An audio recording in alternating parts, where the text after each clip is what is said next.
Welcome to Relation Tales. Please like this video and subscribe Relation Tales. What are some common signs that someone might be cheating in a relationship? Have you noticed any of these signs? There are quite a few signs, but sometimes they're not easy to notice. For example, my wife started being more affectionate in bed, which made me happy at first. But later, I realized something was wrong, and I started thinking about how to deal with it.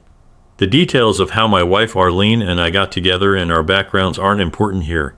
What's crucial is that Arlene and I, Austin Weston, were both 33 years old, married for 11 years, and had 2 daughters. Justine aged 8 and Sybil aged 6. Arlene and I are marginally above average in appearance, height, intelligence, and fitness. Though we're not exceptional geniuses, actors, or models, we are lucky because we have regular and good bed intimacy. Arlene worked as a corporate attorney, specializing in contract negotiations while also versed in trusts, wills, and estates. Meanwhile, I held the position of vice president overseeing purchasing, including equipment, for a small publicly traded company. My sister Jen, her husband Bill, and their fraternal twin daughters Kate and Beth, age 7, resided approximately 4 miles away by road, or 1 mile in a straight line, due to a large park and forest preserve in the vicinity. Our children and their cousins shared a close bond and attended the same school. Despite not knowing Bill well before he began dating Jen, and subsequently marrying her 6 months later, he had since become my closest friend. Arlene had a distinct habit when it came to managing finances and saving money. She firmly believed in investing in jewelry and art. She often said that buying gold and platinum jewelry and artwork is like investing in things that you can enjoy, and that will become more valuable over time. While I did a little bit of investing in the stock market, most of our money went into buying jewelry and artwork, both for her and me, like paintings and sculptures. We also encouraged our family to give jewelry and art to our kids as gifts for birthdays and Christmas, along with toys, games, books, and clothes. Since our jewelry and art were worth a lot, we put in a fancy security system. This included special sensors for our 12 most valuable paintings and 2 favorite sculptures. We even had a safe built into the floor of our bedroom, and we each had our own locked desk. Arlene had the only key to her desk, and I had mine. She also had a key to the safe, but the only other copy was kept in a safety deposit box at the bank. To make sure our security system always worked, we had a backup generator and battery in case the power went out. Bill got inspired by us, but went in a slightly different direction. He put high-resolution cameras at the 3 entrances of his house, along with a security system, though not as fancy as ours. Arlene had a habit, maybe from her knowledge of wills, trusts, and estates, of adding expensive jewelry and artwork to our wills right after getting them. Any jewelry for men would go to me in my will, and for women, it alternated between our daughters Justine and Sybil if Arlene or I passed away first. For artwork, we took turns putting them in our wills, alternating between Arlene and me, and then again between Justine and Sybil as beneficiaries. This made some assets mine and some hers, as you can only pass on what you own. Everything was going smoothly until one Thursday evening. When I got home from work, Arlene was there, but the kids weren't. We were having a candlelit dinner. Arlene is dressed in a revealing outfit and greets me with a kiss when I show up. "Where are Justine and Sybil?" I asked innocently. "Jen and Bill kindly sheltered them for the night, and tomorrow they will be taken to school." They were thrilled when I mentioned they were having a sleepover at Kate and Beth's. Arlene replied with a mischievous smile, "What are we going to do without them?" I joked, pulling Arlene to me and passionately kissing her back. "We'll figure something out," she replied, snuggling up to me. After a delightful, fun, and relaxed dinner, we decided to listen to some CDS and dance. We mainly focused on practicing the steps of slow dancing, which we learned in dance lessons on weekends, and enjoyed relaxing at home for an hour without taking off our shoes. However, when Arlene began to show me more and more attention, our dancing came to an end. I carried her upstairs where we got into bed. My wife gave me the best bed intimacy in my life. What I experienced that night cannot be expressed in words. "Did you like it?" "What is it?" she asked. "Does the Pope poop in the woods?"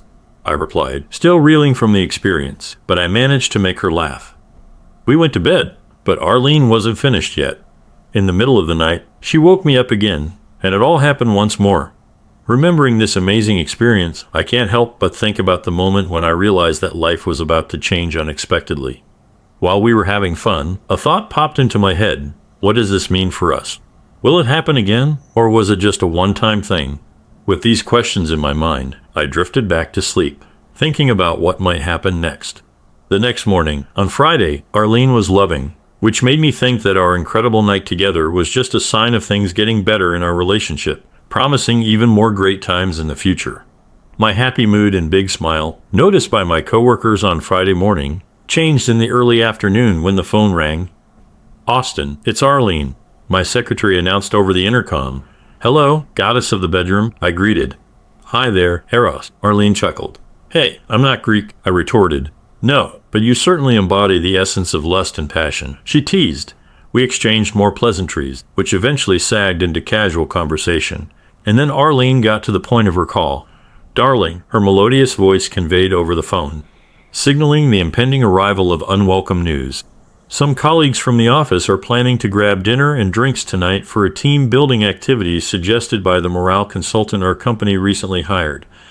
Could you please pick up the kids from daycare and make dinner?" "Are you not coming home at all?" I said, feeling disappointed.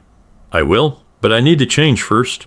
I won't have time to get the kids and cook because we're meeting at the restaurant at 6:30. Please, honey, I don't want to be the only one from our group to miss it," she said sweetly. A bit annoyed, I asked, "Why did you tell me so late?"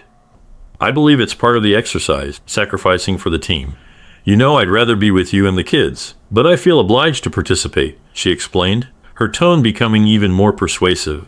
What could I say to that?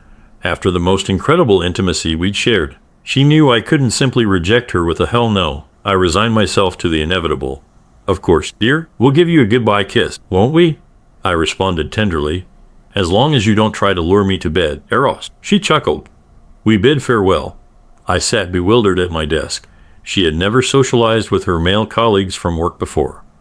As far as I knew, she didn't really like most of them, and I couldn't remember her ever inviting any of them over or talking about a team-building consultant. It all seemed very suspicious. My happy mood and smirk disappeared. I got the kids, made their favorite meal of macaroni and cheese, though I made them eat some salad too, and we said goodbye to Arlene. We couldn't give her a proper kiss. "Don't mess up my makeup or wrinkle my dress," she laughed as she lightly kissed us on the cheek. "That outfit doesn't seem like team building," I muttered to myself, unless the goal is something else entirely. When Arlene came home that night, I checked the time. 1:02 a.m., not exactly just dinner and drinks. I pretended to be asleep to avoid a fight. She got into bed wearing what looked like a normal nightgown and cuddled up to me. This was confirmed the next morning. There was no intimacy on Saturday night, but we did our usual routine on Sunday and Tuesday nights. My happiness decreased every Thursday and Friday night when we went through the same routine. It's not that I don't enjoy the amazing intimacy on Thursday nights. Friday has become a day full of team-building activities. On the second Friday, she came back home at 1:22, and on the third, at 1:51. By the fourth Friday, I had had enough. Even though I enjoyed Thursday nights with her, I couldn't ignore the emotional distance. As Arlene was getting ready on Friday, wearing a new outfit, I told her how I felt. "Arlene, I really don't like this habit of going out on Friday nights."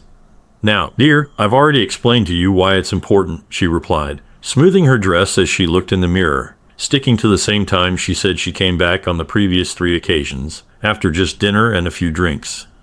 "I'm very suspicious, and it's tearing me apart." "Now, Austin," she said firmly, "you have no right not to trust me. We've been married for 11 years, for God's sake, and have 2 kids. Do you really think I'm out there doing something improper?" "I don't know, but what I do know is that something feels off about all of this," I responded. The conversation grew more tense as it continued. Finally, after giving the kids a perfunctory kiss on the cheek, she headed for the door. "I'm pleading with you for the sake of our marriage not to go," I said. "Look," she said frustratively, "I can't back out now. I'd become the joke of the company. Let's discuss this tomorrow and I'll address all your concerns or even to meet if you stay up." "So you expect me to just endure this?" I retorted, my tone sour. "Sweetheart, you know if we split up, I'll get custody of the kids, the house, and child support. You don't want to ruin your life over baseless suspicion, do you?" she asked, her expression defiant. "You're the one tearing apart our marriage," I snapped. With a frustrated expression, she insisted, "We'll have that conversation tonight even if I have to wake you up." "We can't talk tonight because I won't be here when you stumble in during the early hours," I shot back. "The kids and I are staying at Jen and Bill's tonight." "Enjoy your evening," I said, closing the door firmly, but not too loudly. I looked through the peephole in our front door and saw Arlene, looking confused, reaching for the doorknob. Then she shrugged and went back to her car parked in the driveway. Once her car was out of sight, I called out to the girls, "Let's go to Aunt Jen's for the night while Mom's at her meeting." They got ready really fast, in about 2 minutes, and we got into my car parked on the street. I had already arranged the sleepover with Jen and Bill. They could tell something was wrong, Jen because she's intuitive, and Bill because I gave him a quick explanation. Being sharp, he figured out the rest. After making sure the girls were asleep, or at least quiet, by 11, I hurried to my car for a bottle of pills, coming back to the house by 11:02 p.m. The car was parked where the front door security camera could see it, so it recorded when it got there. Around 3:30 in the morning, my phone rang loudly, waking me up suddenly. "Hello?" I said sleepily, looking at the alarm clock next to my bed in the guest room. It said 3:29. The voice on the phone sounded worried. "Austin, where are you?" it said urgently. I knew it was Arlene. "I'm at Jen's house, like I said before." "Why are you calling me at this ungodly hour?" I replied, annoyance creeping into my voice. "Austin, something terrible has happened." "We've been robbed," Arlene sobbed. "They took all our valuable art and jewelry." Quickly activating the recording app on my iPhone, I asked her to repeat the details. "Why didn't you call me as soon as you found out?" I demanded. "I tried," she cried hysterically. "But I only got home 15 minutes ago. The house was pitch black, and I had to use a flashlight to navigate." "Why the hell were you returning from a team bonding event at 3 in the morning? And what kind of bonding were you doing? Who was on top?" I spat out, trying to convey my anger. "Well, time just slipped away from us. We can discuss that later. Right now, you need to come home." Arlene's emotions were in turmoil. "Good grief. Fine. I'll be there as soon as I can. Let me get dressed," I grumbled, hanging up. I went to the restroom, got dressed, then headed out to the car, driving for about 10 or 12 minutes to reach the destination. When Arlene greeted me at the front door, her makeup was streaked from tears, and she held a flashlight. As she moved towards me with open arms, I halted her with my outstretched arm and interrupted sharply, asking, "Did you check the circuit breaker, Arlene?" "I don't know where it is," she sobbed. "Get out of my way," I shouted, swiftly passing by with my own flashlight. Passing her, I inquired, "Did you call 911? I asked urgently. "No," she replied quietly. "Well, what are you waiting for?" I said sharply. I watched her take her phone out of her purse as I hurried past. In the basement, I found the main circuit breaker turned off, the backup generator in the same condition, and the battery backup unplugged. Also, the phone line, which was important for the security system, was disconnected. I turned the switches back on and plugged in the battery and phone line. Everything seemed to be working fine as alarms started going off, indicating that several art pieces had been stolen. Someone had disabled the security system. I entered the code at the front door console, answering the call from the security company. I provided the password and confirmed it was a false alarm. Proceeding to inspect both the first and second floors, Arlene remained inconsolable, tears streaming down her face on the living room couch. "Greet the officers at the door when they arrive and snap out of it," I shouted at her, frustration evident in my tone. As expected, not only was all our jewelry and artwork missing, except for a hefty granite sculpture, but our children's prized possessions were gone as well. Even the secure safe in the master bedroom floor had been emptied. When the police arrived, I immediately provided them with my account of the situation while a female officer attempted to calm down Arlene. I informed one of the male officers about the phone call from my wife, relaying the details she had shared and identifying the missing items. I handed over a list of our valuables from my study. Meanwhile, 2 other male officers conducted a sweep of the house, considering the possibility that someone might still be present, a thought that hadn't occurred to me. Eventually, Arlene became composed enough to give her statement to the female officer. While she did so, I discreetly pulled aside the officer I'd been speaking to and whispered, "I strongly believe you should investigate my wife regarding this theft. She's the only one with access to the safe, aside from one key in our safety deposit box, which I'm confident you'll find untouched. Moreover, we've been experiencing marital issues, and I wouldn't be surprised if you discovered incriminating evidence on her computer or in her locked desk." The policeman gave me a strange look before jotting it down. "What kind of issues?" he inquired. "I suspect she's been seeing someone else on the past 4 Friday nights. I'm receiving a private investigator's report tomorrow. Even after I told her last night that our marriage was in trouble if she went out tonight yesterday, Friday she still went. I explained honestly. She's planning to leave me and not share our stuff, I added. Would she really do that with 2 kids, he asked. She might think she can take the kids with her, I replied. She basically said so last night. I recorded it on my iPhone, I sighed. So, you're waiting for the investigator's report tomorrow, Sunday? He clarified. No, my mistake. I keep thinking it's Friday because I'm not usually woken up at 3:30 a.m. I'll get the report around noon today. Saturday? I corrected. Could you bring me a copy at the station once you have it? He asked. Of course. I'll probably be there around 1, maybe 1:30, I assured him. Great. Just ask for Officer Smithson. I'll explain everything to a robbery detective, he said. After the police left, I went back to Jen's house without saying anything to Arlene, ignoring her questions of, where are you going, as I left. We had a nice breakfast at Jen's, where I filled her and Bill in on what happened. Then, around 10 a.m., I took the kids home. I told them that some of our stuff was missing for now, but assured them we'd find it soon. When they realized their favorite things were gone, they felt sad and started crying. Arlene, still appearing worn out, and I tried our best to console the kids. I have some errands to run, I informed them, but I'll be back by 2-ish or 2:30 at the latest. Would you like to go to the park then? I asked, flashing the widest smile I could manage. This transformed their tears into smiles. I received hugs from them, and just as I was about to leave, Arlene approached me and inquired, where are you going? I gave a cold glance and remarked, most likely to gather evidence of your unfaithfulness, before swiftly departing without a backward glance. The photographs of Arlene and her lover, Jack Traylor, from her second and third Friday nights out, were precisely what I had anticipated, though the specific location surprised me slightly. The private investigator had warned that capturing usable evidence of their affair indoors might prove challenging. However, they were foolish enough to engage in intimate activities on Traylor's deck and in his swimming pool, clearly visible from numerous vantage points where privacy couldn't be expected. The investigators' report said they got to Traylor's place after dinner on Friday night and left in Arlene's car just before 11 p.m. They didn't follow them, but they came back around 2:15 a.m. Then Arlene left by herself at 3 a.m. I went to Kinko's, made 3 copies of all the papers except for a DVD, and then met Officer Smithson around 1:15 p.m. He introduced me to Detective June Grayson, a robbery investigator who was as pretty as the female cops you see on TV, something I didn't think was real. She was not only beautiful, but also really smart. After looking at the evidence, Grayson said, it looks like your wife and this guy from the trailer were out when your house was robbed. Your security cameras show that everything was turned off at 11:05 p.m. Just to be sure, where were you at that time? I was at my sister's house, I said casually. Can anyone there verify that? She asked. I don't think so, I replied. I believe they were all asleep, but feel free to ask them. Suddenly, I had a revelation and exclaimed, wait a minute, I think Bill, my brother-in-law, has security cameras, and I remember going to my car at some point to retrieve forgotten pills. Maybe that can help establish a timeline. Can we obtain the footage from your brother-in-law? Grayson asked. I chuckled. I think Bill is pretty tech-savvy. It's probably on a DVD.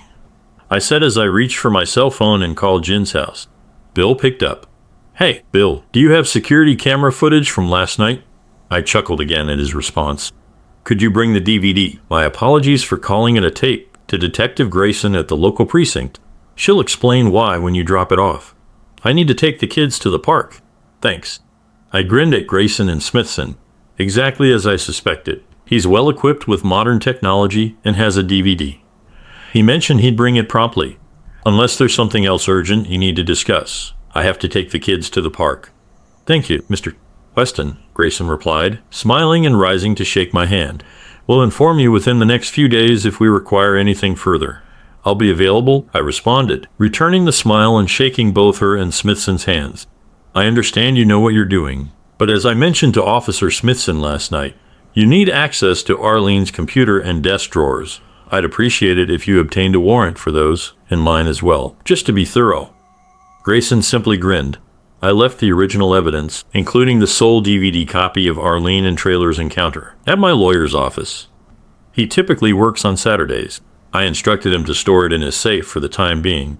I brought the other 2 copies home, placing one in my desk immediately upon arrival and leaving the other, minus Friday night's report, on the living room coffee table. I took the kids to the park, and despite Arlene's insistence on joining us, I kept myself occupied with the children, ignoring her attempts at conversation. Back home, I involved the kids in preparing dinner to avoid being alone with Arlene. Descending to the living room later, I found Arlene holding the envelope I had left on the coffee table. Her complexion drained. "Austin, we need to have a serious conversation," she began, her voice strained. "Why?" I responded, feigning confusion. "Will talking change the fact that you cheated with Trailer?" I asked angrily as I grabbed my car keys and left, ignoring her protests. "You know it's a no-fault state, and I'll get custody of the kids if we divorce. We can work through this," she pleaded, but I just gestured rudely at her. When I got back 4 hours later, I went straight to the guest room, locked the door with a chair, and fell asleep. Sunday turned out to be really uncomfortable. It's tough to ignore someone you're sharing space with for hours, but besides talking to the kids, I made sure not to respond to anything she said. On Sunday night, after putting the kids to bed, I was watching TV when she came to me with an insurance claim form. "I need you to sign this so I can fax it to the insurance company to get our stolen stuff reimbursed," she said. I looked at the form, grabbed a pen and paper, and wrote down the fax number and department of the insurance company. It was the only thing I said to her all day when the kids weren't around. "I'm not signing it," I said firmly. "And if you fake my signature, I'll have you arrested for fraud." Arlene yelled at me, but I just kept watching TV. When she got too loud, I put on headphones and ignored her. Eventually, she left in tears. I saw her go to the fax machine to send the form. After she went to bed, I wrote a letter and faxed it to the same address. It said, "I think my wife might be involved in the robbery she reported to you. I won't make any claims until the police finish investigating. Don't accept any documents with my signature until then, because they might be fake. You can call me at X6XSXS if you have any questions." On Monday evening during dinner, Detective Grayson and 4 other officers came with a warrant. I told the kids to finish eating outside on the deck and said, "The police are here to help get your stuff back." This made them feel better, especially when I said they could have a soft drink, which they don't usually get. When Grayson saw that Arlene's desk drawers were locked, he asked, "Who has the key?" Arlene, looking nervous, said, "I'm the only one with a key." "You'll need to unlock it," Grayson told her. "Why?" Arlene asked. "Because the warrant permits us to search, and I'd rather not damage your furniture," Grayson clarified. Arlene retrieved her keys from her purse and proceeded to unlock the drawers, repeating the process for my desk. While Arlene was in a panic when they confiscated her computer, I remained composed when they took mine. Her distress escalated upon discovering an envelope from a storage rental facility in her desk. "What's this?" she shrieked. "I've never seen it before." "I thought you were the only one with the key," Grayson said dryly. "I am. Someone must have picked the lock." "Easy to verify. We'll take the drawer containing the lock cylinder and have our technicians assess it," Grayson replied casually. This response was not what Arlene had hoped for, but it was inevitable. After the police departed, Arlene was frantic. "Why are they doing this? What does the warrant say?" She fretted. I handed her the warrant and remarked, "Perhaps they suspect the theft was an inside job." She looked stunned as I left for the deck with the children. Tuesday turned out to be a dreadful day for Arlene. The only good thing that happened to her was driving the kids to school. At around 11 a.m., while she was at work, she got divorce papers saying she cheated. Then, at 2 p.m., Detective Grayson and 2 other officers came to her job and arrested her for stealing stuff. They put handcuffs on her and took her away. Earlier that Tuesday morning, Detective Grayson called me and asked me to meet him at a storage place near our house to identify our stolen things. It didn't take me long to see our stuff. It only took about 30 seconds. Upon inspection, I found that everything was there except for my Rolex watch and a set of gold cufflinks. After Arlene's arrest, Detective Grayson contacted me to provide details of the situation, ensuring I wasn't left in the dark and allowing me to arrange for the children's care. Later that afternoon, Arlene appeared before a magistrate and was granted bail set at $50,000. She reached out to me following her hearing. "Austin, I'm calling you from jail. Please don't hang up," Arlene pleaded. "I didn't realize adultery was a criminal offense." "What landed you in jail, Arlene?" I asked, dripping with sarcasm, already knowing the answer. "They're accusing me of robbing our house." "Can you believe it? It's absurd," she sobbed. "I find it hard to believe." "Wasn't it because you were planning to leave me?" I asked with a hint of glee. No, that's ridiculous. We can discuss it later. Can you come bail me out?" If we both agree to use the house as collateral, I could be out in an hour. Please, Austin. Why not call your lover, Trailer? I'm sure he can help, I said angrily before hanging up. I could hear her starting to scream. No. On Wednesday morning, my lawyer asked the court for a protective order while Arlene was still in jail. Whether she didn't call Trailer or he wouldn't help, I didn't care about the reason. My lawyer told the court about Arlene supposedly stealing my stuff and the kids' stuff. The judge postponed the hearing until Arlene got out on bail, which her parents paid on Thursday. She was told to go straight to family court for a hearing about the protective order. Arlene's lawyer said she should be presumed innocent about the theft and that she never hurt or threatened anyone in the family. But my lawyer said that since my most valuable jewelry was missing, it looked like she might have stolen it.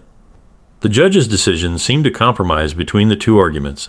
We acknowledge the presumption of innocence. However, Mr. Weston retains the right to ensure the security of his property. Consequently, Mrs. Weston may return to the marital home during the ongoing divorce proceedings, but she must wait until Saturday to do so. During this time, Mr. Weston is entitled to have any room in the house secured with a new lock to which Mrs. Weston does not possess a key, and she is strictly prohibited from entering that room. The court must be notified of the designated room by Monday. Any other matters?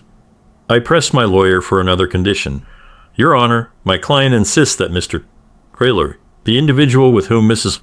Weston is involved, be barred from entering the Weston residence or having any contact with the Weston children until the divorce proceedings conclude. He stated, I won't bring him around or involve him with the children, Arlene shouted, rising from her seat, surprising both her attorney and the judge. Mrs.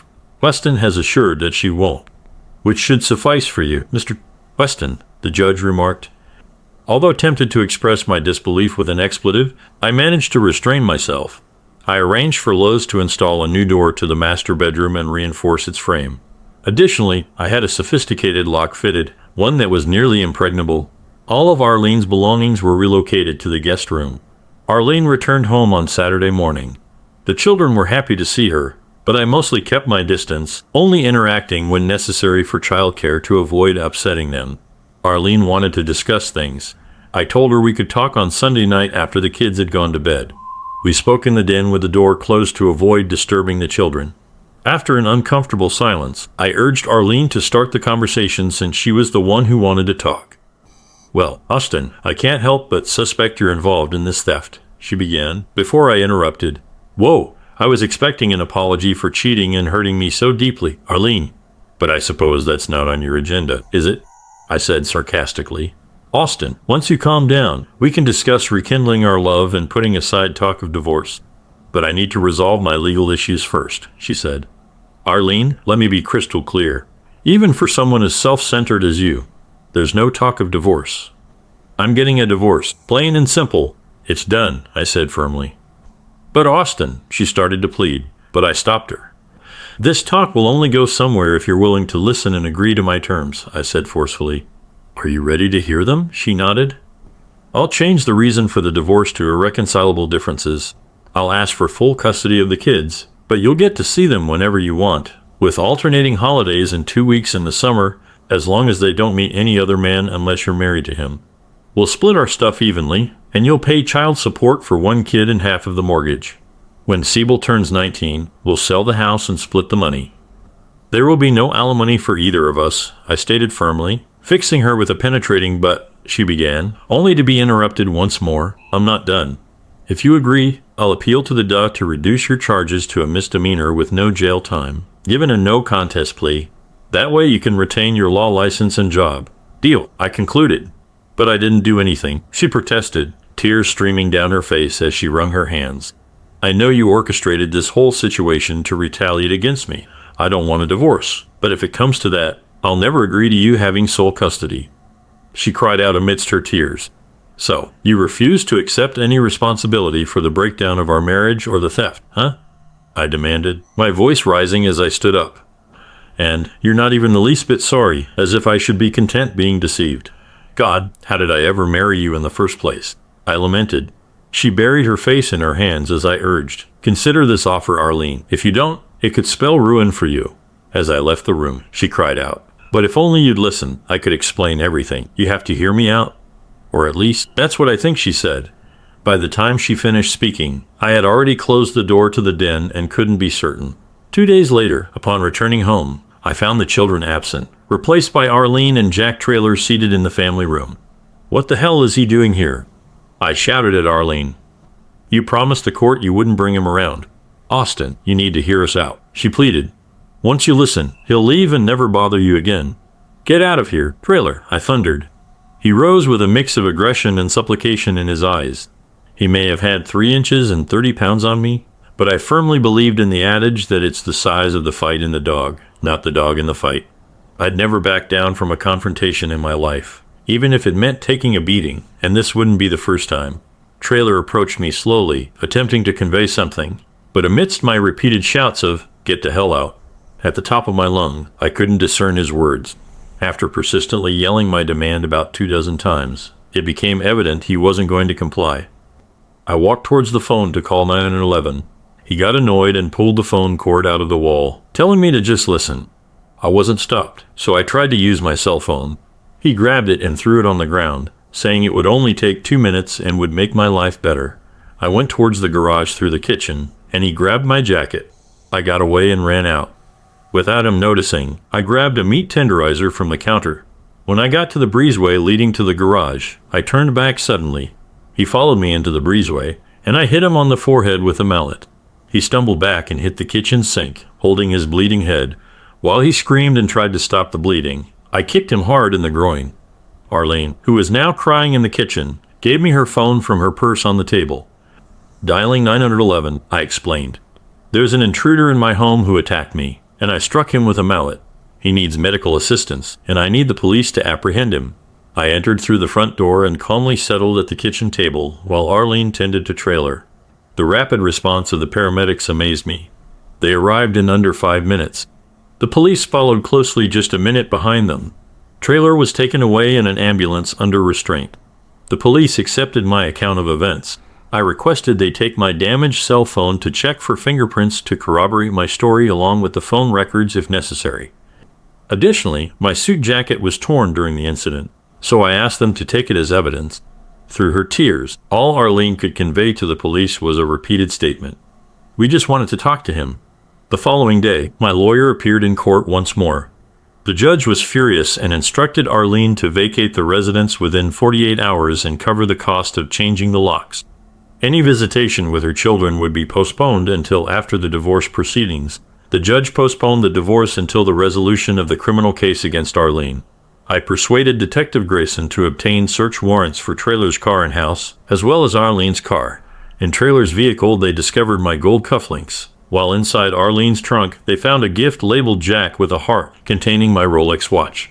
Traylor was also arrested for theft due to the cufflinks, and because his fingerprints through which the thief entered my house, as confirmed by fingerprint results. Despite my advice, Arlene decided to fight the criminal charges against her. She thought that winning the trial was her only chance to get custody of the kids. The prosecution had a strong case. A woman who looked like Arlene, wearing a flashy emerald ring and with blonde hair, rented the storage unit where the stolen things were found right after Arlene's first team building activity. Only Arlene's fingerprints were on the lock of the storage unit.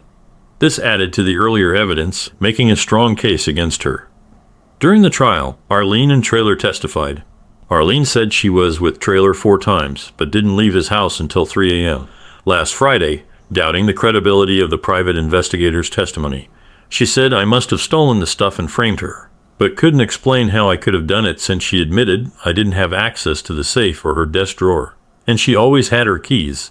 Arlene said she was innocent and suggested her fingerprints were put on the lock by mistake. Both Traylor and Arlene seemed confrontational and didn't seem to care how their cheating affected our family. During my questioning by the defense lawyer, which went on for 3 hours, the prosecutor and Detective Grayson praised how I did. They said I seemed strong, but also willing to help, and very believable. After I was questioned, the prosecutor asked Detective Grayson to explain that I couldn't have done the theft. She said that the cameras at Jen and Bill's house showed me going in at 11:02 p.m. and not leaving with my car still there when the break-in happened at 11:05 p.m. Detective Grayson said that in tests, it took the police about 9 minutes and 32 seconds to get from Jen and Bill's house to mine at that time of night. She also said I didn't have a key to the safe. Arlene had both keys, one in her purse and the other in a safe deposit box. She said I hadn't gone to the safe deposit box for over 3 months before the team building session started. An expert confirmed that Bill's DVD recording time was right, and my alarm system was reliable. After the case went to the jury, Arlene and Trailer felt like they wouldn't win and tried to make a deal with the prosecutor for lesser charges. I had suggested this to Arlene before. Arlene even said I could have full custody of the kids. When the prosecutor asked for my opinion, I let her decide, but said I thought it would be best to let the jury decide, because trials are expensive and troublesome. In the end, the prosecutor went ahead with the trial. The jury decided in less than 2 hours and found Arlene guilty of everything, like theft and insurance fraud, and Trailer guilty of theft and assault. Arlene got 3 years in jail and 5 years of probation. The Bar Association started taking away her license because of her felony conviction.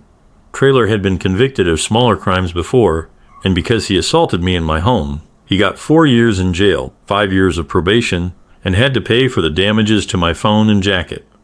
After the criminal trial, the divorce proceeded effortlessly. Despite Arlene's attempts to plead her case through her attorney while she was incarcerated, they were disregarded. The marriage ended due to her adultery.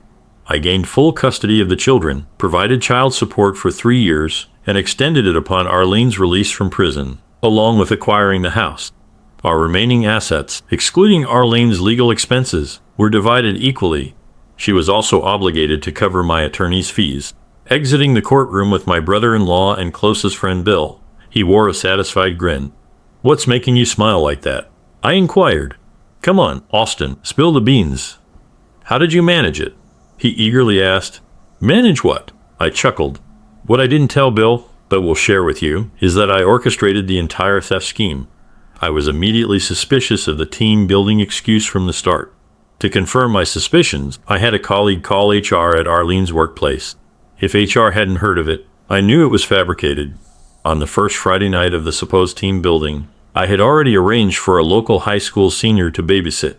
She arrived promptly after Arlene left, and I paid her $1.50 for her services, along with an extra $100 to ensure her silence about that night. I ensured Arlene's cell phone emitted a signal that my smartphone's app could pick up, confirming it before she departed that Friday evening. Once the babysitter arrived, I used the app to track Arlene's whereabouts. I located her with a man I didn't recognize at a restaurant I'd never heard of. Disguised, I approached a busboy, offering him $100 to bring me a glass that Arlene's date had handled and drank from. I waited until Arlene and her companion left the restaurant, watching them kiss as she got into his car. I, still in disguise, followed them, and surreptitiously took a picture of the license plate on my cell phone. By Monday afternoon, I had identified Arlene's companion as Jack Taylor and found out his place of residence. Having hired a private investigator, I organized surveillance of Arlene during the second and third Fridays, which led to photographic evidence of close encounters. I instructed the investigator not to provide a report until after her fourth Friday team building session. By Sunday evening, I had come up with a detailed plan, including ways to get custody of the kids if we got divorced. On Monday morning, before going to work, I took Arlene's special emerald ring from her jewelry box. She never wore it to work, but always wore it when she went out. I hired an actress who looked like Arlene, had a wig with the same color and style of hair, and wore the emerald ring. I rented a storage unit in Arlene's name and paid 3 months' rent in cash up front. By Tuesday, I had some special clay to make impressions of keys. While Arlene was sleeping that night, I quietly took her keys from her purse and made copies of the keys to the safe and desk at our house. The next day, I came home from work early and used a special metal that melts quickly to make copies of those keys. Wearing gloves, I put a new lock on something that night and asked Arlene if she knew it or had a key for it. She examined both and replied, "No, I don't think so." "Why? If you don't need it for anything else, I'd like to use it to lock my toolbox, okay?" I responded. "Sure," she said, and walked away. I placed the lock in a plastic bag, hoping her fingerprints would remain on it along with the key. 2 days prior to the theft, I marked obstacles along a wooded path connecting my residence to Jen's house using reflectors. On the eve of the theft, I accessed Jen's desk drawer and placed an envelope containing the access code for the facility's front door, along with the key imprinted with her fingerprints, a duplicate made for me at a hardware store inside. Utilizing the same actress who previously rented the facility for me, I arranged for the rental of a van equipped with a motorcycle rack.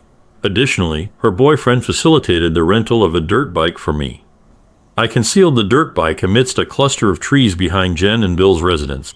Furthermore, I obtained the password for Arlene's laptop from a list of passwords found in her securely locked drawer. After setting up a new email account, I drafted an email address to Jack Traylor, supposedly from Arlene. In the email, I insinuated excitement about meeting up with him, and suggested that our scheme would enable us to live comfortably off the proceeds from my stolen property while she pursued a divorce. I hired the actress and her boyfriend to be available on the fourth Friday night of the team building sessions. Their task was to walk from the side of Traylor's house, using the spare key for Arlene's car to drive it away. Prior to this, I ensured the boyfriend was prepared to unlock Traylor's car using a car lockout tool and drop my gold cufflinks between the passenger side door and seat. Additionally, I placed a wrapped box labeled Jack, containing my Rolex watch inside Arlene's car trunk. Earlier in the day, I parked the rented van in my garage and deactivated the automatic garage door opener.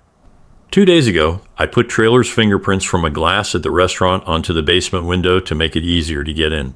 It was easier than I thought. I found instructions on the internet at a library computer, not my own. I used cocoa powder, a shallow bowl, a small paintbrush, and was patient. My plan looked real enough to trick the police. Before I talked to Arlene and asked her not to go out on the fourth Friday, I wasn't completely sure about my plan. I really thought if she stayed home that night and ended things with Traylor, we might have had a chance. But when she not only went out, but also threatened that I wouldn't get the kids if we got divorced, I stopped caring about her and decided to go ahead with my plan. The only help Bill gave me was answering my questions a few weeks ago about a specific basement window without cameras and with fake metal bars on it. The actress had already told me she and her boyfriend left Traylor's place before 11 p.m. Since it was a warm night, Traylor left some windows in his car open. This meant her boyfriend didn't need to force his way into the car to get the cufflinks. When I got back to Bill's house from my car at 11:02, I had already gotten into the hidden basement window. I went through the woods pretty fast, going over 40 mph, and relied on the reflectors to see any obstacles. When I got to my house, I went for the basement window. I had already turned off the alarm for it and put Traylor's fingerprints on it. I wore gloves the whole time. I disconnected the phone line, took out the battery, turned off the backup generator, and finally turned off the main switch. I used a copy of Arlene's key I made to get into the safe. I knew where everything was and the van was in the garage, so I got everything out in about an hour, even though it was pretty dark. Then, I took the stuff to the storage place, put it in the rented space, and locked it with a lock that had Arlene's fingerprints. This all took a bit over an hour. After I returned the van to the rental place and left the keys in the box, I got a taxi. I told the driver to drop me off a block away from my house. From there, I rode my dirt bike back to Bill's house, picking up reflectors as I went. I hid the dirt bike in some trees and went back into Bill's house through the same window I left from putting the fake bars back on. It made me happy that Traylor came to my house and did what he did. I still didn't really know why Arlene had the affair with Traylor or any other details about it. Maybe if I had listened to them when they were upset, I would have found out more. But after Arlene said no to me, even when I gave her one last chance, I stopped caring. I got my revenge, and now they have to deal with what happened. Second story, caught girlfriend texting another guy. I recently discovered that my girlfriend was texting a guy I thought was just her friend about having sex. At first, I was okay with their friendship because she talked about him like a little brother, and I didn't worry about it. But I found out that their conversation wasn't innocent. They were discussing having sex and finding ways to sneak out and make excuses. I confronted her about it a day ago, and she said she agreed to it because she didn't know how to end the conversation with him.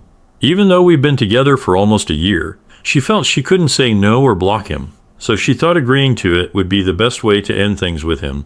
She told me they never did anything physical, but I'm not sure if I should believe her or consider it cheating. I need someone's opinion on what to do next. I really love this girl and I don't want to leave her right away, but I don't trust her and I don't believe anything that she's been saying. The next morning after the whole confrontation, she brought me flowers, breakfast, and a note, and she told me that she would do anything to try again, and she knows that she messed up, but I'd if I should believe her. Can someone help me? Thanks for joining us on this chapter of Relation Tales. If you were moved by these stories, hit that subscribe button and ring the notification bell. Don't miss out on the upcoming emotional roller coaster of relationships. Your support means the world, and we can't wait to share more compelling tales with you. Until next time, remember, every relationship has a story worth telling. See you soon. Welcome to Relation Tales. Please like this video and subscribe Relation Tales. Mommy, look, surprise. All my children waved, and 2 of them screamed and jumped as I approached the ramp of the ship. I acted surprised when I saw Steve and our kids, covering my face with my hands and making an exaggerated surprise face. What are you all doing here? I asked. Surprise, Mommy, my husband said with a mysterious smile. We wanted to come and see you off. Where's Edna? I smiled back at Steve. I think she's already on board. We thought it would be too chaotic to meet here. The children were so excited that they demanded my attention. They were all talking at the same time, so I crouched down and hugged little Trixie. At 3 years old, she had just stopped wearing diapers, but still had the chubby arms and legs of a toddler. Like her older sister, she was a talker, and her lisp was just too cute. Are you going on that big ship? She asked with her wide blue eyes. Yes, I'm going too. What will you do on a big ship? Well, you can swim there, watch movies, have a gym and a cafe, so I'll be busy. I want to go on a cruise with you, Mommy. Well, not this time, but maybe one day we can go as a family, okay? How long will you be away, Mommy? Katie was already tall and thin, but just 2 years ago she looked like Trixie and Steve. She had almost white hair.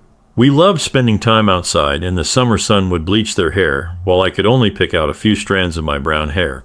My tan made up for it. However, it's 5 days and 4 nights, so I'll be home Friday afternoon. Katie's bottom lip curved into her too cute grimace. I kissed her little nose. Don't worry, sweetie, everything's okay. I'll come back before you even realize I've left. We'll miss you, Mommy. Charlie was like my mini-me. Even at 8, he resembled me a lot. But his behavior was just like Steve's. Serious, hardworking, dependable. I sometimes worried he didn't know how to have fun, but I knew he'd always be responsible. I'll miss you too, but Dad will be here for you. He'll take good care of you. I know, Charlie said, but we want you home too. I love you all so much, I said, hugging them all and squeezing them in my arms. Trixie and Katie twirled and giggled while Charlie stood motionless. And I'll be home before you know it. I stood up and grabbed my roller carry-on bag. My other suitcase was already loaded onto the ship. I turned to kiss Steve, but he was gone. I looked around but didn't see him. Children, do you see Daddy? They looked around in confusion, and since they were small, they couldn't see much. My eyes scanned the crowd of hurrying people, but he was nowhere to be seen. I looked at my watch and saw that I only had 5 minutes left to get on board. I called his number, but it immediately went to voicemail. He must have been talking to someone. Steve, where are you? I need to get on the ship. Please hurry back. The children looked at me and they looked worried. I smiled brightly. I'm sure he just went to the toilet or something. He'll be back soon. What are you going to do with Dad while I'm on the cruise? We're going to go to the pool. Trixie loved the water, especially the local pool. Dad said we could go to McDonald's for dinner one night. Oh, he said that, didn't he? Make sure it's just one night, okay? I was making fun of Katie. She twirled and giggled. We're going to play mini golf tomorrow night. Do you think you'll beat Dad this time, Charlie? I asked. I think he lets me win sometimes. Charlie looked serious, and it made me a bit sad to see him growing up. You still have to aim well, I reminded him, echoing Steve's words from their games. If you make your shots, it doesn't matter what Dad does. Charlie managed a small smile, and I hugged him before standing up. I wondered where Steve was. I carefully examined the area and saw 2 uniformed men heading towards the ship's ramp. Crap. I ran towards them, keeping the children in sight. Sorry, I have my boarding pass, but my husband ran to the toilet and hasn't returned yet. I can't leave my children. Can you wait a couple more minutes? The young man raised his eyebrows and looked at the older man. I called Steve's number, and it went to voicemail again. Steve, I'm going to miss boarding. Please hurry. I called him again, hoping that this time I would get through. Did not work out. I looked at the sailors and shrugged. I'm sure he'll be back soon. He knows I need to get on the ship. Sorry, madam. We need to get this ship sailing. I quickly sent a text message. Missed the ship. As I walked back to the kids, I called Steve again. Thank you, Steve, I said, feeling a mix of emotions. I missed the ship. I can't believe you left me like this. I hope you have a good reason. I watched sadly as the gangplank moved away from the ship. So much for my vacation, I thought to myself. My phone buzzed, and I saw a text. Oh no, what happened? I replied quickly. But I knew I had to focus on my children. I'll deal with this later, I thought. I gathered my children and took them to a shady bench to wait for my husband. "Mommy, aren't we going to the ship?" one of them asked. "Not today, sweetie," I said. "Daddy had to go somewhere, and I couldn't leave you alone." I didn't want to defend Steve at that moment. Lately, he had been acting strangely. He worked late some nights, and even when he was home, he seemed distant and distracted. He hardly spoke to me alone. In fact, instead of spending the evenings with us as usual, he would go to Tony's bar or work in the yard until dark. He also checked his phone more often. One morning I got curious and checked who he was texting with and discovered that he had put a password on his phone. Did he cheat on me? This thought made me nervous, but it couldn't be Steve. He was so conscientious, but something has changed. And now this, he knew how much I was looking forward to this cruise. A little break from the endless demands of being a mother, a wife, an employee, a daughter, and all the other things that were piling up. 5 days off for himself didn't seem like too much to ask. And when I first mentioned it in April, he was thrilled.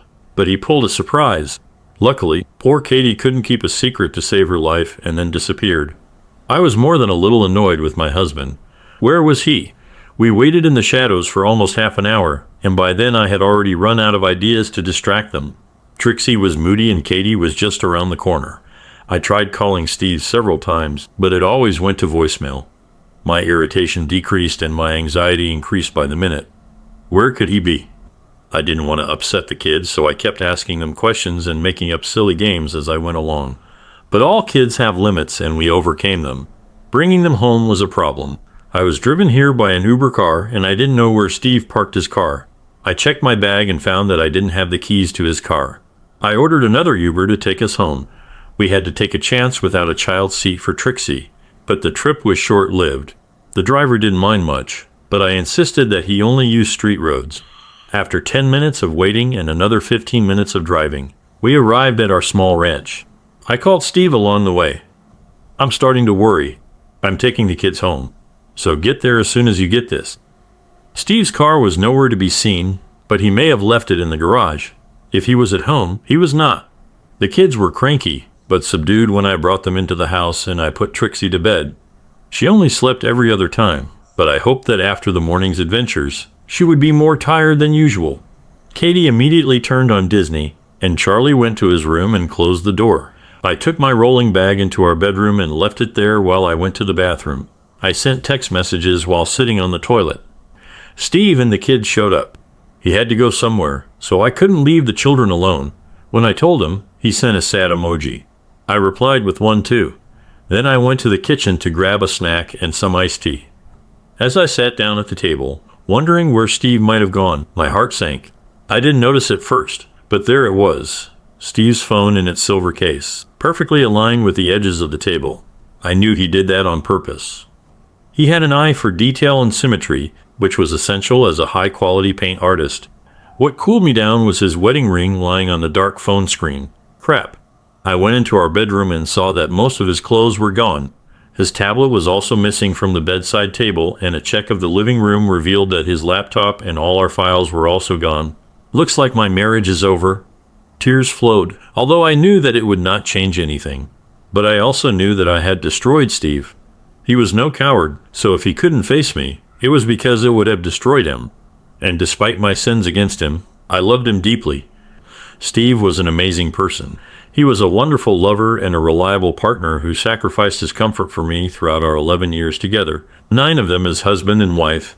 He could be stubborn and could focus on one task at the expense of everything else, including me. But I still got my way 4 times out of 5. I could be impulsive and easily irritated, but he was calm and stable, and he balances me out. I really needed this, especially before having kids.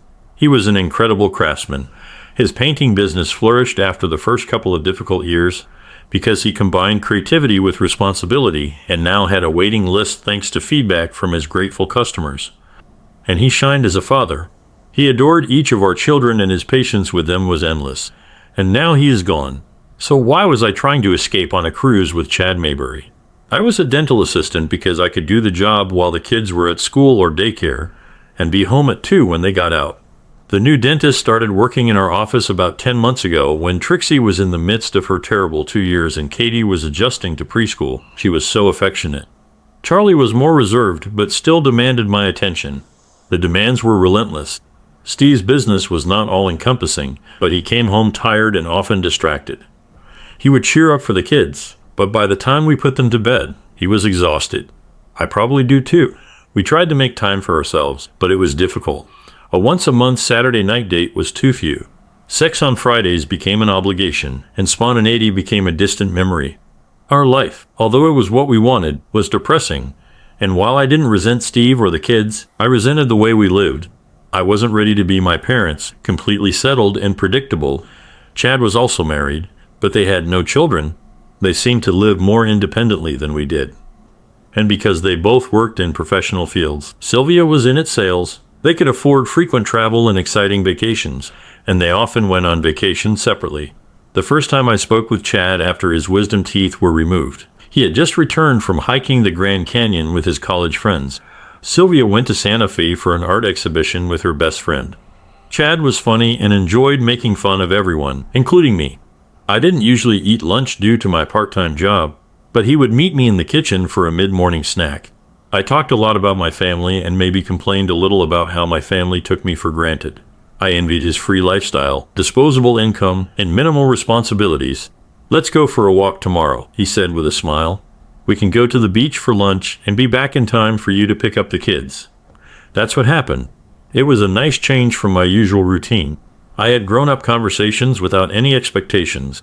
I didn't have to repeat myself, and I could focus on myself for once.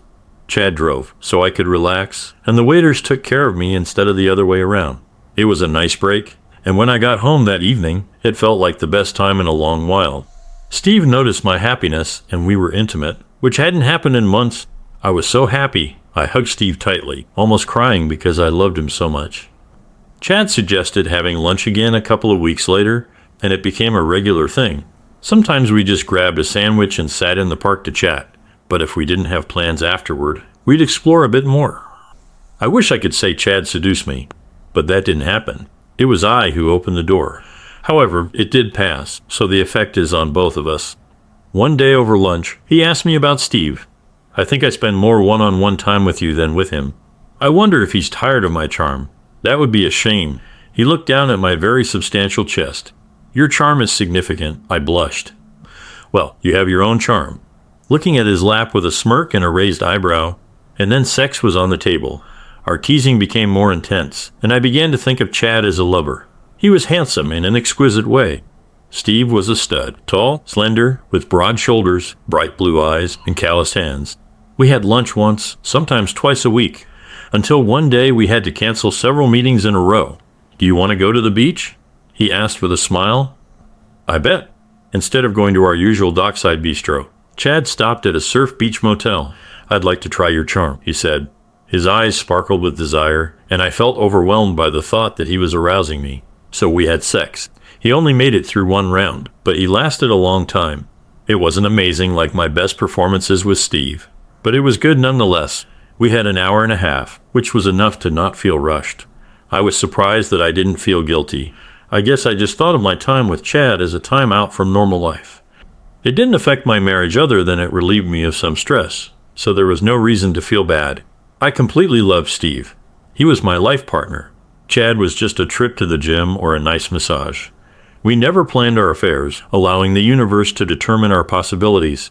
The first couple of months thanks to the schedule, but then the practice got busier and patience became more reliable, and 6 weeks went by without any appointments. And then we talked about a short cruise. This should have been a nice break for both of us. After the kids went to bed, I broached the subject with Steve. "Honey, Edna from work won a Caribbean cruise for 2. She had just broken up with her boyfriend, and she asked me to join her. What do you think?" "When?" "In 6 weeks or so. In the first week of June." "For how many days?" "Chad and I haven't discussed this yet, so I was just guessing. I think it's for 5 days. I can clarify. That sounds like a good idea." "You've worked really hard here. I don't say it enough, but thank you for everything you do for our family." He hugged me tightly with his long, strong arms. In that moment, I felt like the happiest woman in the world. I loved him so much that I took him to our bedroom, and we shared a special moment together. When I was with Steve, I never thought about Chad. There was no reason to. Steve was my real life. while Chad was just someone I had fun with casually. Chad and I decided on June, so we would have time to talk to our spouses about it. I chose Edna because Steve had never met her, while Chad said his friend Jeremy won the cruise. Neither Steve nor Sylvia objected. Perhaps 6 weeks was too long. I don't know how Steve found out, but judging by his change in behavior, it didn't take him long once he found out about me and Chad. I wondered if he had arranged for Katie to tell me they were going to surprise me at the dock. So Chad and I had to board the ship separately, and now I was looking at Steve's phone and his wedding ring, and I had absolutely no idea what to do next. It looked like I was going to become a single mother, which left little time for anything other than childcare. If I thought my life before was a thankless task, I suspected it would be even more depressing now that I would be doing it without a partner. Crap. I took a deep breath and started making phone calls. I started with his brother. Hi, Paul. Have you seen your brother today? No. Was he late? Were you more reserved? Did he know? Was he lying to me? God, how I hated this. Okay, thank you. If you hear from him, please tell him to call me. I had the same talk with his parents. They asked why I wasn't on the cruise. Then I talked to his sister Beth, his cousin, and 2 best friends. I felt like they might know something, but their answers were normal, so I figured it was just me being paranoid. The kids came looking for me, so I switched to mom mode for dinner. While we were eating macaroni and cheese with baby carrots, my daughter Katie asked, "Where's Dad? He said he'd be home this week." "Well, our plans have changed, honey," I said. "I'll be here now." "But where is Dad? He always comes home for dinner." "Charlie, do you know where Dad is?" Charlie looked at me seriously and then slowly shook his head. No. I believed him. Steve would never burden his children with something like that. I smiled and distracted them with questions about their summer camps, but I began to panic. I suppressed my anxiety, cleaned the kitchen, and then sent the girls to the bath. It was after 8 when Katie and Trixie went to bed, and I left Charlie reading in his room for another half hour before returning to turn off the lights. Looking at his phone, I knew I couldn't contact him that way, so I typed an email on my screen and sent it to his personal and work email addresses. "My dear Steve, I hurt you deeply and I'm so sorry. I love you despite what you may think about my actions. I would like you to give me a chance to show you that what I write is true. Please come home. I really need you, but if you can't do this for me, then please come back for the sake of our children. They're already upset that you missed dinner today, and they'll only get more scared and worried the longer you're gone. Please go back to your family. I love you and only you." I didn't sleep for a long time, hoping for an answer. I ignored the text from Chad asking how I was doing. Finally, a little after 10, I went to bed. I needed to be fresh for my babies in the morning. I hoped the new day would bring something from Steve, but he didn't bring it. But I got a call from my husband's sister, which burned me. "What the hell is wrong with you?" she screamed when I answered. "What? What do you mean?" My brother might not always remember everything you ask him to get from the grocery store because he won't write it down, but he's a good person. He's the best person I know. So why are you cheating on him?" I don't know what you're talking about," she stammered. "What did he tell you?" "Steve didn't say anything to me," I replied. "Paul had to pick him up from the drunk tank this morning. He was in bad shape. His lip was split and his face had scratches all over. Paul thought he was still drunk. And he told Paul that you don't love him anymore because you're cheating on him with a guy at work." Crap. My heart broke once again for Steve. He never drank much. And when he got drunk, he just became funny. Being so big and strong, he could hurt in a fight. But he was such a kind guy, and he always relieved tension by talking. He had never fought in all the years that I knew him, and there were no stories of fights before either. What did he do? What have I done? I need to talk to Steve. Is he with Paul? I don't know where he is. But Jesus, how can you cheat on the best guy in the world? I didn't have an answer, so I said, "Trixie wanted me," and hung up. How could I cheat on Steve? The only thing that came to my mind was that I didn't cheat on Steve, at least not in my mind. My relationship with Chad had absolutely nothing to do with my marriage. Nonsense, I know, because marriage, if it is right, should always be full and permanent. No breaks, no vacations. It can be exhausting, but this connection should never be broken. Otherwise, you will only be left with ashes and relatives hurling abuse at you. Now I saw it completely clearly. Realizing that I had destroyed a good man whom I loved, I needed to contact him to see if there was anything I could do to improve this situation. I called Paul, but no answer. So I called his parents. I thought the conversation with his sister was bad, but I would have preferred it a million times over another conversation with Steve's mom. Hello? Hi, Margaret. Is Steve there? All I heard was a sob and then silence. Margaret, are you okay? Silence. Are you here? Margaret, finally the trembling whisper answered. I was so glad when he found you. I thought you were the best thing that could happen to my son. He was so happy, but you were the worst. Stunned, I waited for her to finish. But it seems like she's finished talking because the conversation stopped. Oh no. If Trixie hadn't come in and asked me to tie a bow on her doll's dress, I would have fallen apart right then and there. But I had to take care of my children, so I put on a smile, and we got through the rest of the day. My children were innocent, and I knew I had to do everything to protect their innocence for as long as I could. This went on for another day. They started to get more confused and upset that Steve wasn't home with us. So I had to tell them that their dad was staying with his brother. I tried to explain that he loved them very much, but we had a disagreement, and we needed some time apart. They didn't want this at all, and Charlie seemed especially upset. Is Daddy coming home? Of course, expensive. We need to discuss some things, but he loves you and your sisters so much that he won't be gone long. He loves you. I hope so. I smiled in self-defense as his question pierced right through me. Sometimes parents fight, and we need to talk about it so we can be happy again. But even when we're upset with each other, we always love you. He nodded seriously and left. My heart broke again. Considering how protective Steve's friends, and especially his family, were of him, my secret was well solved. He was wounded, badly wounded, but I couldn't get even a hint of where he might be. When they did not evade my calls, his defenders grew petrified. Nobody said anything about him. I left messages with the few people who spoke to me, begging Steve to call me, or at least set up a meeting with the kids. I only cried when the children could not hear me, but then I cried bitter tears. We were so perfect together, but now we are not, and never will be. 5 lives are directly affected, and who knows how many others are indirectly affected, and it's entirely my fault. My hope was gone by Thursday evening. I'd run out of ideas and resigned myself to waiting for Steve to make the first move, wondering when I might hear from him, hoping it wouldn't be through a mediator in a lawsuit. I went to bed that night sadder than ever. I clearly did not have a defender among the people supporting him. No one spoke about balance, patience, balance. I didn't deserve forgiveness, but I thought maybe he had enough love to respond at least a little. Even anger would be better than silence. But silence was what I got. The phone rang on Friday afternoon. My heart jumped into my throat, but then I saw who was calling. I almost ignored the call, but since Steve left, I decided to face troubles head on, even if they were unpleasant. Hi, Chad. Sylvia knows I received divorce papers when I got off the ship today. Crap. I closed my eyes and took deep breaths to calm myself. Steve left us. I have no idea where he might be. Crap. How did they know? I have no idea. But I think Steve knew soon after I told him about the cruise. He's been acting strange for weeks, and what happened on the pier was a ruse. He left me with the children so that I couldn't get on the ship, and while I was waiting there, I'm sure he came home, took his things and left. Crap. I was silent, breathing slowly and deeply. How are you? Do you want me to come over? Chad asked. That would be a bad idea, Chad, I replied.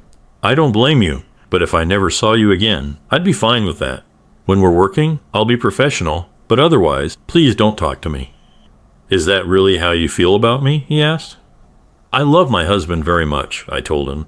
I don't know why I went with you, but it ruined my chance of a happy life with Steve and my children.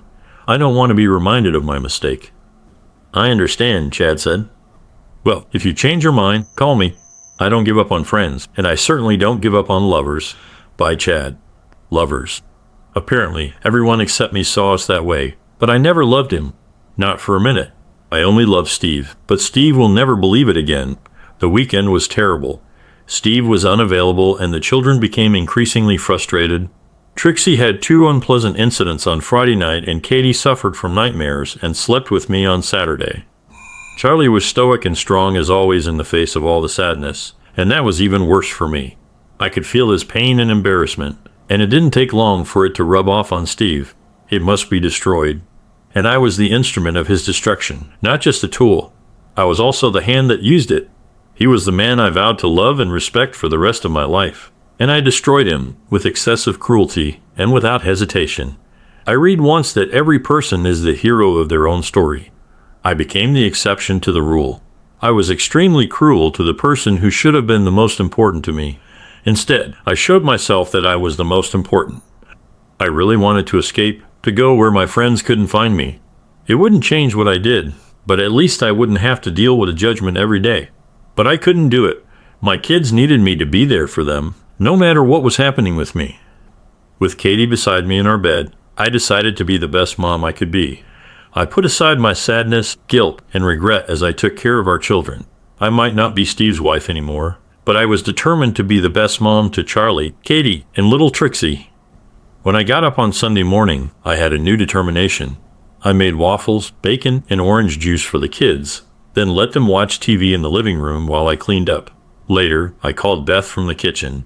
She was the only one in Steve's family who would answer my calls, even though I think she just wanted to scold me again. What the hell do you want now? Good morning, Beth. I want you to tell Steve to see the kids. They really need him. I know he doesn't want to see me and I hate it, but I accept it. But his children need him, and he needs to put his pain aside and reassure them that he loves them and that everything will be okay. In order? You are crazy. What will be okay about this? I wanted to cry, but I pulled myself together. Steve won't be well for a long time. I'll never feel good. But damn it, our kids need to be okay, and Steve needs to do everything he can to make that happen. I wish I wasn't such a mindless witch, and I will carry the shame of my actions to my grave. But I will put it all aside to take care of Charlie, Katie, and Trixie, and he needs to do the same.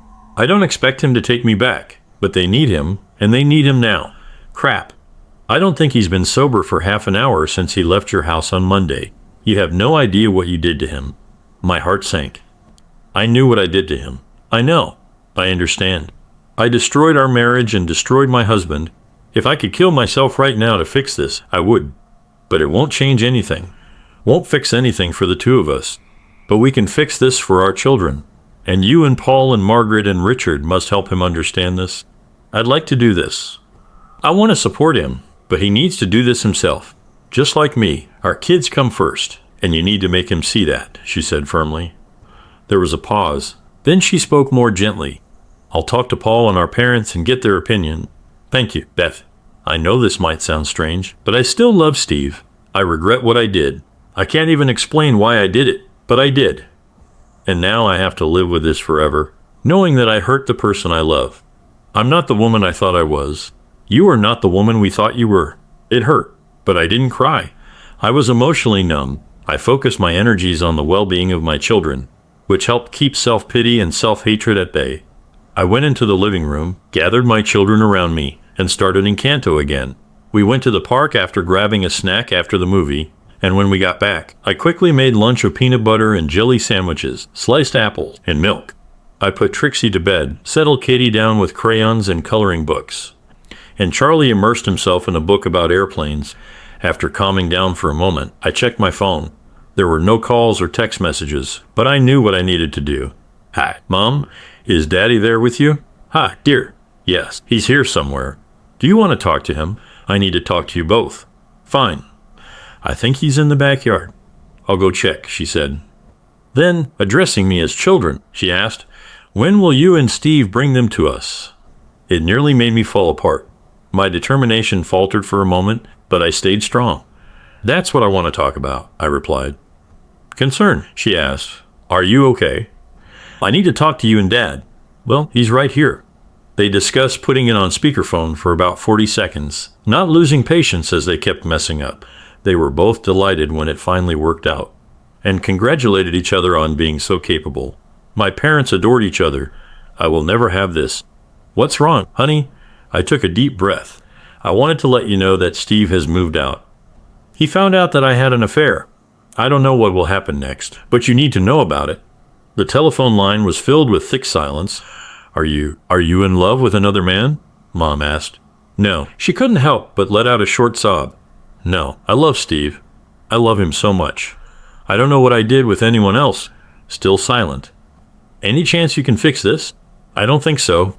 Steve left on Monday and hasn't responded to anything I've said since. I don't know where he is. His sister says he is devastated.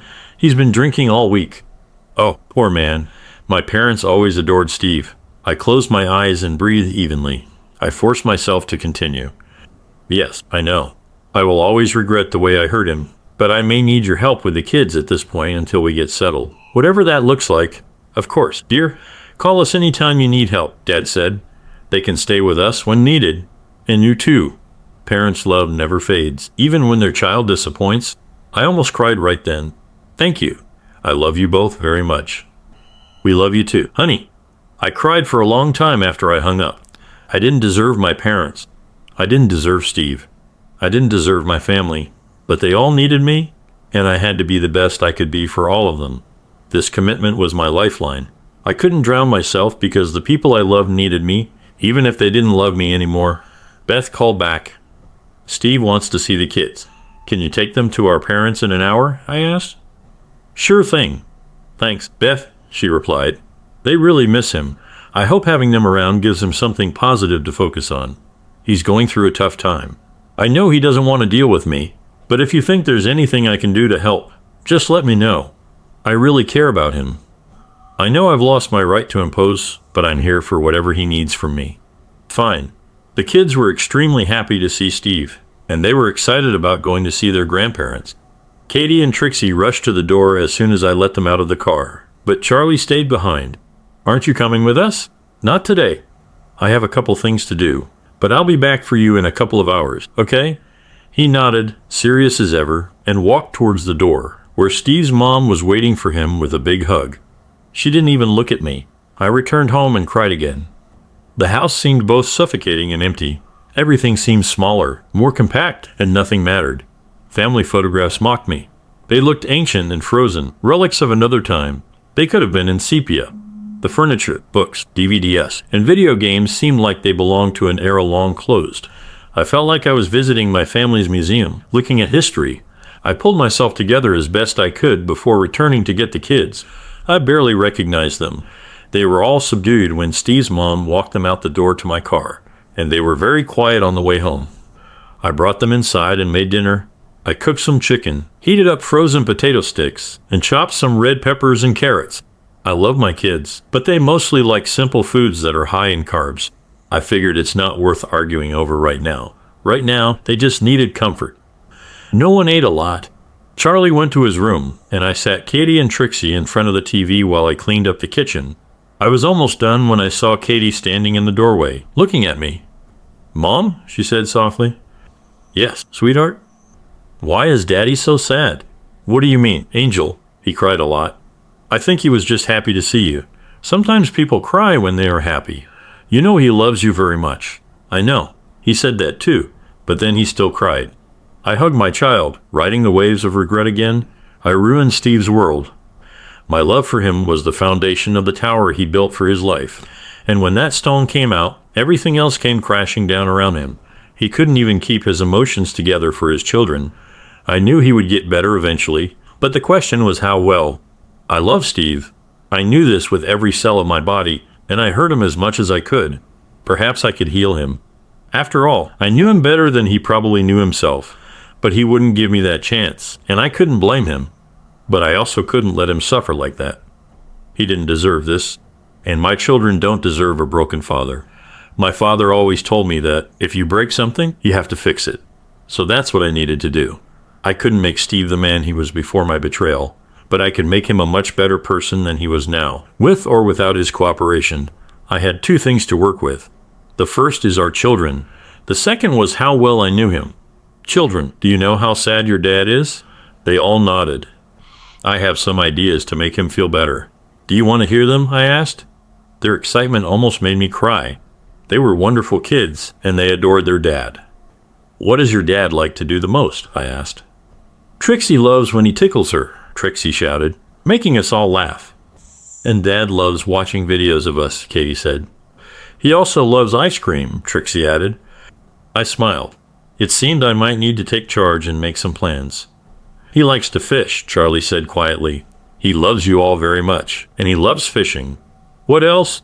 He likes to do things in the garden, Charlie said again. Yes, he loves to do it all. Do you think he would enjoy doing some of his favorite things with the people he loves the most? They all nodded again, eyes wide. I think he would really like it if you offered to do some of his favorite things with him. Can you do that next time you see him? When will he come home, Mom? I don't know, honey, but you may see him at his grandparents' again very soon. Now, who wants to take a bath first? After I put the girls to bed and Charlie was in his room reading, I called Beth. What the hell do you want now? She said in a tired voice. You haven't done enough yet. I know what I did, Beth, and Steve did nothing to deserve what I did to him. But now he needs to make our children his priority. They need him, and he needs them too. We can help him start to heal, and that starts with him spending time with the kids. For what? Why, what? Why are you doing it? You destroyed my brother, and now you want to help him. I never intended to hurt him. Despite all the evidence to the contrary, I love Steve deep. I've always loved Steve, and I know that we can't be together now, and maybe never will be again, and it breaks my heart. But I know how he can be healed, and I will do everything I can to help with that, even if he never speaks to me again. I was surprised Beth didn't answer, so I continued talking.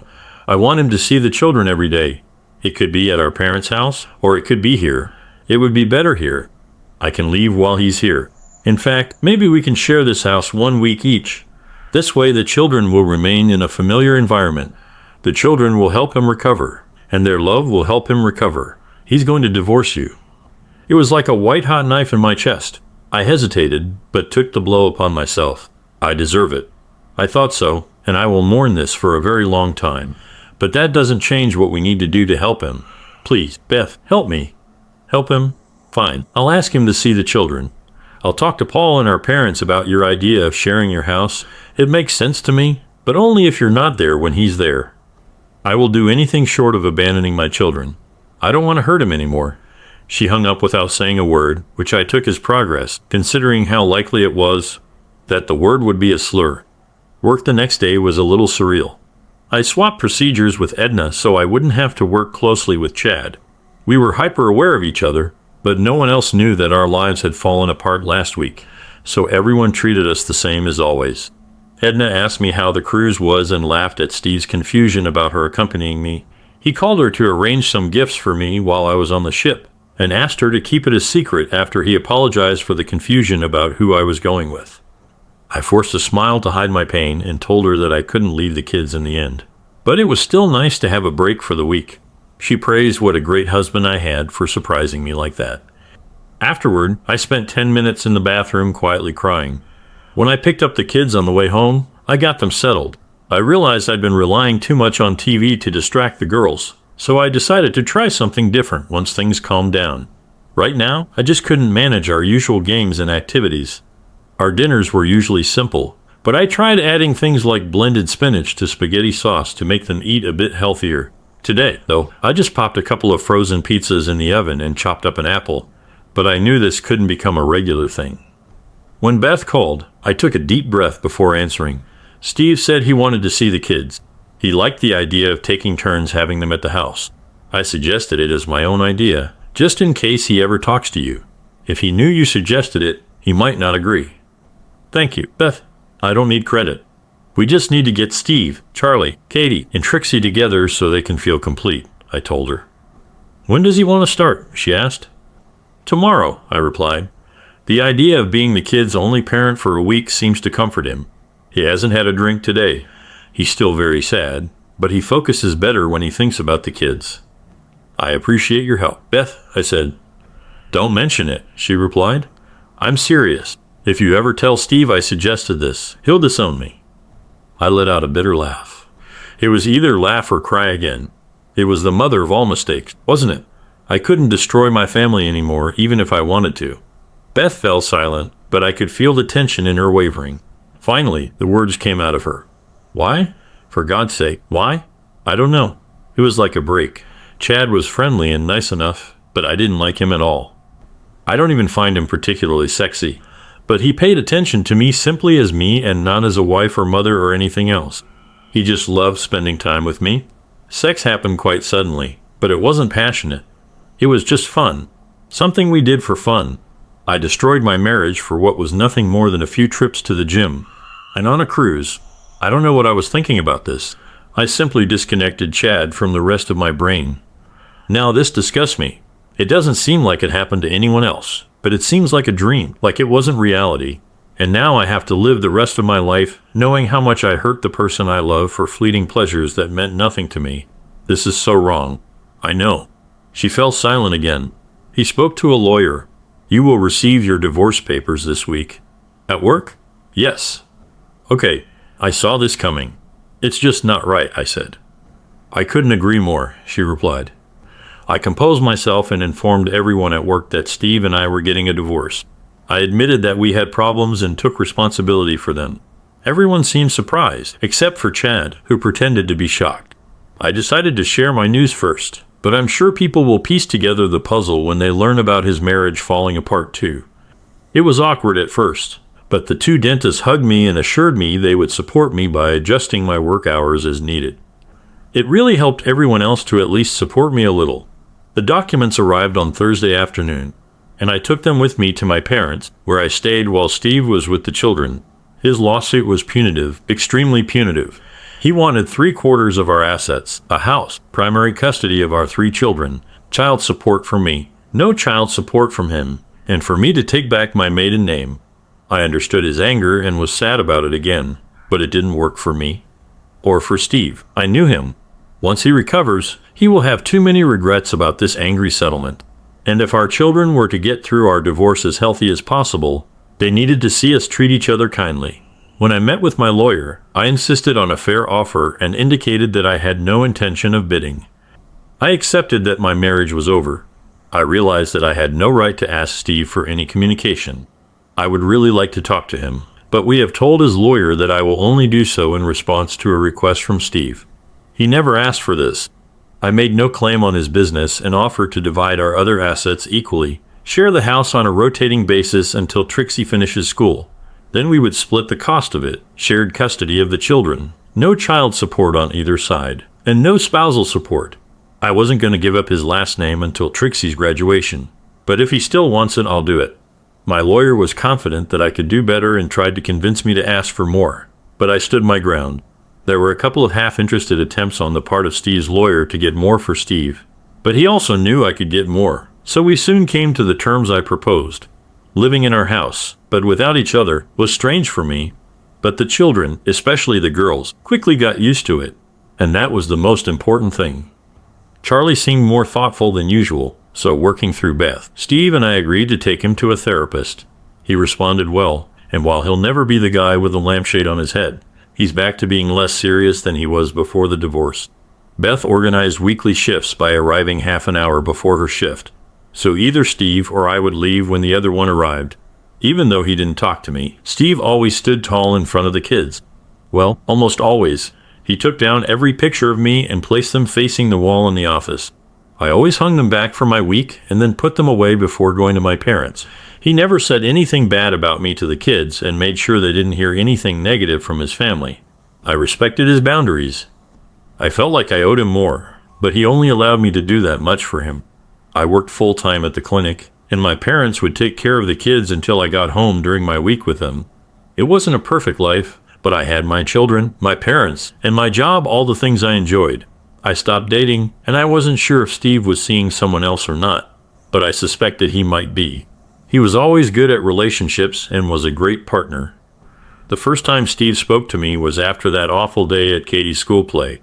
I waited while he and his parents found seats. Then I sat on the other side of the room, behind them, so he wouldn't see me. Trixie was with me, and Charlie was with a friend that night. When Trixie saw her dad after the play, she ran to him. I followed a few steps behind her and stopped a few feet away when he picked her up, making her yelp and laugh. Seeing their love made me smile. His gaze quickly found me. He always did this when we were a couple and nodded to me. I smiled at him. I still loved him, even though I knew I couldn't be with him. We thought we'd take Katie out for ice cream to celebrate her performance. Can I visit her for a moment? I thought the same thing. But now I will always rely on him. Certainly. Why don't you take Trixie with you too? He smiled a half smile that did not reach his eyes. Thank you. We won't stay long. I'll go tell Katie and she'll meet you in front of the stage. I need to buy her suit. She was Amanda Ray, and I thought she killed the role. Fine. He turned with Trixie in his arms and walked towards the edge of the stage with his parents. And that was all. I didn't feel any love, but I didn't feel any tension either. It seemed like he had forgotten about what I did wrong. Part of me felt relieved, but another part felt sad. I knew he would probably find someone new soon. I walked into Katie's class and saw her talking excitedly with some friends. She was dressed as a lobster, and one of her friends was a shark. "You were fantastic, sweetie," I told her. "Mom, I was so nervous," she admitted. "I can tell, but you did a great job," I reassured her. "Give me your costume.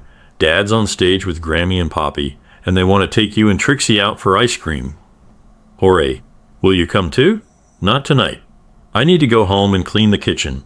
After dinner, we had to hurry. I made sure Katie got to Steve and his parents.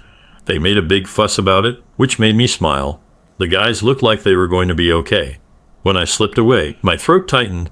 There will be joy ahead, both for Steve and for me, but probably not together, and not nearly as much as I sacrificed with my stupidity.